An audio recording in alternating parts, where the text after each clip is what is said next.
Ce soir, en ce vendredi saint, bien évidemment, c'est le récit de la passion de l'Évangile que nous allons avoir comme thème.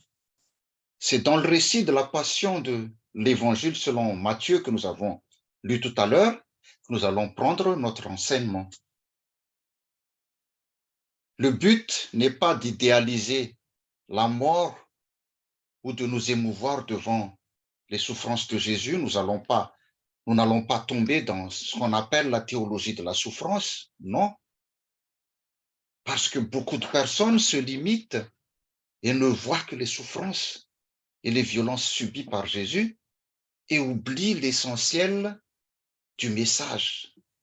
L'essentiel, c'est l'amour dont la croix a été le signe. Jésus est mort sur la croix par amour. Bien sûr, hein, Jésus a enduré des souffrances atroces, hein, mais l'objectif n'est pas de susciter la pitié, ni de provoquer des sensations fortes, mais de voir quels sont les messages et pourquoi il a fait cela. Il a fait cela par amour. Une vue d'ensemble sur ce récit, ce long récit de la passion attire notre attention sur la solitude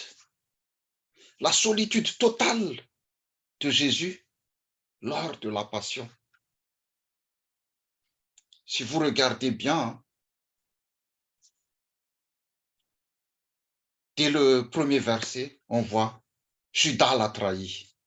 Les disciples l'ont abandonné. La foule lui a préféré Barabbas. Les chefs religieux l'ont accusé, etc. Et plein. Et le texte que nous avons lu tout à l'heure, si vous avez bien suivi, une seule personne a pris position pour Jésus. Une seule personne, souvent on ne le remarque pas. Mais une seule personne a pris position pour lui. Et cette personne, c'est la moins attendue de tous. C'est la femme de Pilate. Une païenne. Relisez calmement le texte et vous allez apercevoir le contraste avec la situation et le silence de Jésus. De sa comparution devant Pilate jusqu'à sa crucifixion, c'est la solitude absolue. Hein. Les seuls mots que Jésus a prononcés. Et tu le dis. Ça, voilà, tu le dis. Et c'est une réponse à Pilate qui lui a posé la question, es-tu le roi des Juifs?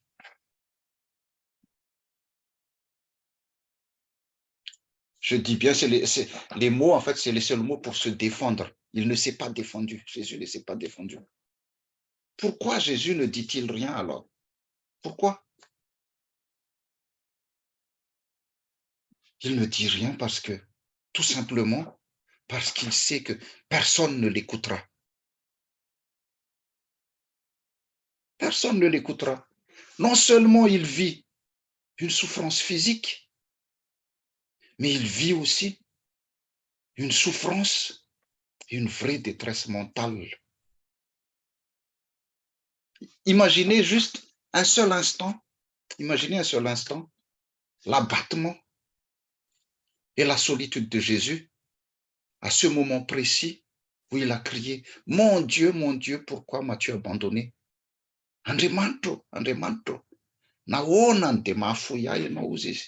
Imaginez un seul instant son abattement et sa solitude à ce moment-là. Ce cri exprime la douleur de l'abandon absolu. La souffrance est devenue intolérable. les muscles se tétanisent, le souffle manque, l'étouffement est atroce. Ce cri de Jésus est un cri de souffrance, un cri de révolte, mais qui dit aussi que la relation est encore présente. Na dia tao anatin'izany ary Jesosy dia mbola mivavaka. Vavaka anie io nataony io hoe Andriamanitra, nahoana dia mahafoy ahy ianao e. Mon Dieu, pourquoi m'as-tu abandonné? C'est une prière qu'il a prononcée. Il a cité les psaumes. Et le fait qu'il dit, il prononce encore le mot mon Dieu, montre que la relation est encore présente. Il dit mon Dieu. Ce cri de Jésus, c'est un cri de solitude qui résonne comme une prière et non une révolte.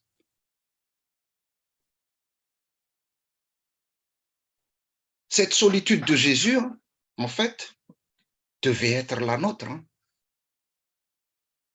Notre solitude devant la mort, notre solitude devant la maladie, notre solitude devant les problèmes quotidiens, etc. En vivant cette solitude, Jésus est en train de vivre notre condition humaine. Matsiaro irery ve ianao? Matsiaro miady rery ve ianao? Fantatry Jesosy anie zany. Efa niainana ine zany. Niaina mafy noho ny niainanao ara izy. Fa Jesosy na dia niaina an'izany, rehetrarehetra izany, solitude izany, dia natsiaro nitodika tamin'Andriamanitra foana izy, nivavaka izy. Il a cité les psaumes. Fa ianao ve rehefa ao anatin'ny ady sarotra raha lasana vavy, ao anatin'ilay tena hoe mamay mangotraka ny ady, matsiaro miantso an'Andriamanitra ve ianao? Sa manome tsiny? Raha hoanao manonona an'io hoe Andriamanitra, nahoana dia mahafoy ahy ianao? Est-ce que tu le prononces dans le sens où tu pries ou est-ce que tu le prononces dans le sens où tu te révoltes contre Dieu?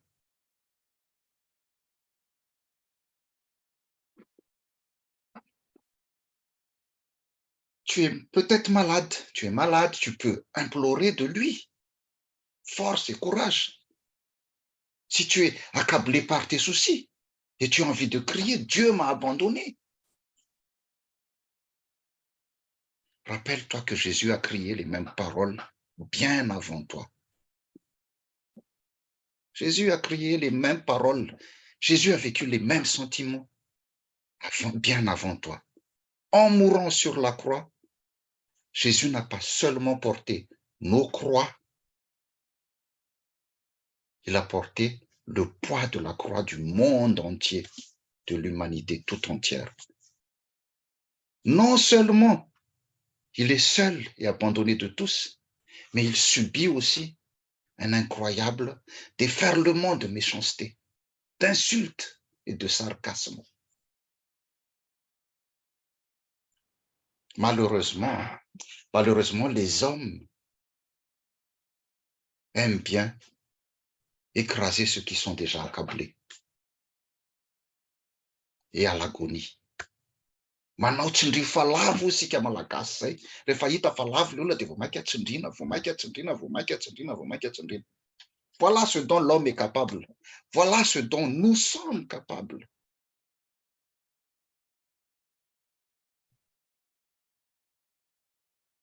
Si on résume en une seule phrase, le message de ce vendredi saint, c'est un autre que toi a porté ta croix. Un autre que toi a porté ta croix, c'est Jésus. Mais à l'image de tous ceux qui ont abandonné Jésus dans ce récit, nous avons oublié aussi ce que Jésus a fait pour nous. Manova jery todika kely ny fiainanao zay zavatra nolalovanao. Et à quel point Jésus a été là toujours pour nous, pour toi.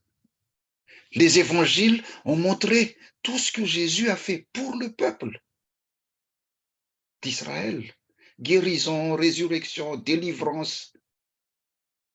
Mais les gens de son temps étaient tellement centrés sur eux-mêmes qu'ils ont oublié tout cela.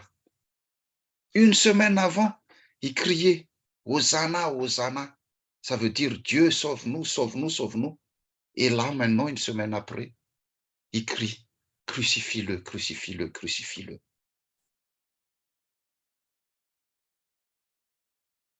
Les gens de son temps étaient tellement centrés sur eux-mêmes qu'ils ont oublié tout cela. Ils n'écoutent plus. Et il en est de même aussi pour nous. Hein. Il en est de même pour nous aussi. Nous sommes devenus insensibles à la croix et à ce que Jésus a fait pour nous. Jésus n'est plus le centre de notre vie. Zany Pasika izany andro lehibe indrindra eo amin'ny fiainantsika kristianina. Satria raha tsy nitsangana tamin'ny maty Jesosy Kristy dia foana ny finoantsika.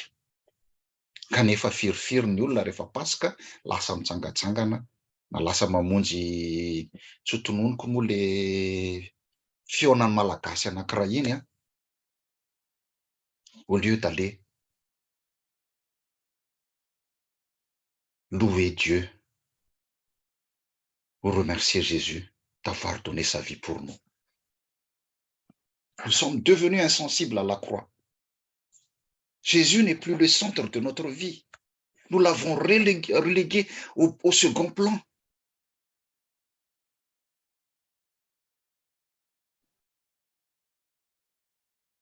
J'ai cité la femme de Pilate tout à l'heure.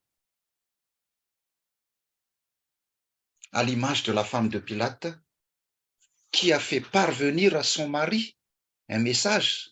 Elle a dit, ne te mêle pas de l'affaire de ce juste. Ça veut dire, en fait, elle a essayé de dire à son mari de ne pas condamner Jésus, mais son mari n'en a fait qu'à sa tête. À l'image de cette femme qui a fait parvenir à son mari un message, Dieu nous envoie toujours des mises en garde pour nous empêcher de prendre le mauvais chemin ou de faire le mauvais choix. Dieu nous envoie toujours des mises en garde, mais nous ne l'écoutons jamais. On ne prend jamais la peine d'écouter Dieu. Nous ne l'écoutons jamais.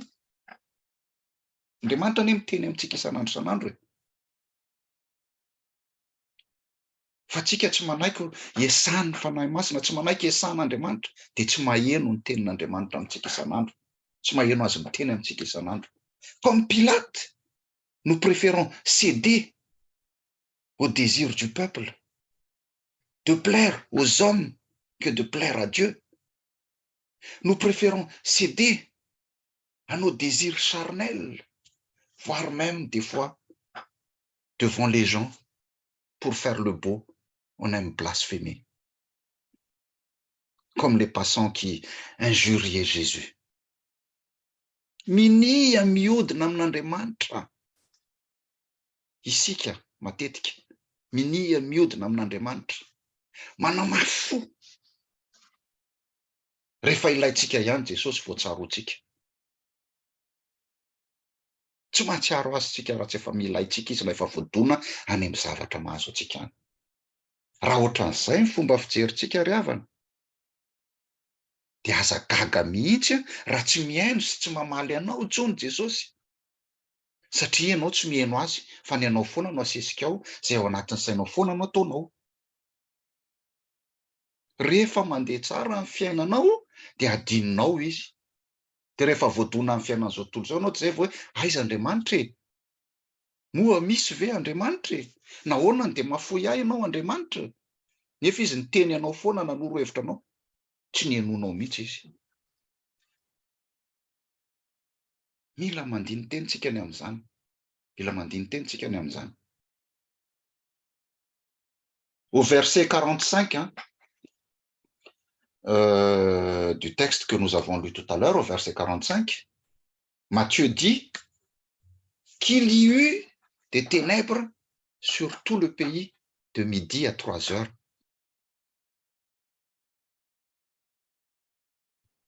Les gens qui ne croient pas, hein, beaucoup de gens qui ne croient pas disent qu'il s'agissait d'une éclipse naturelle du soleil.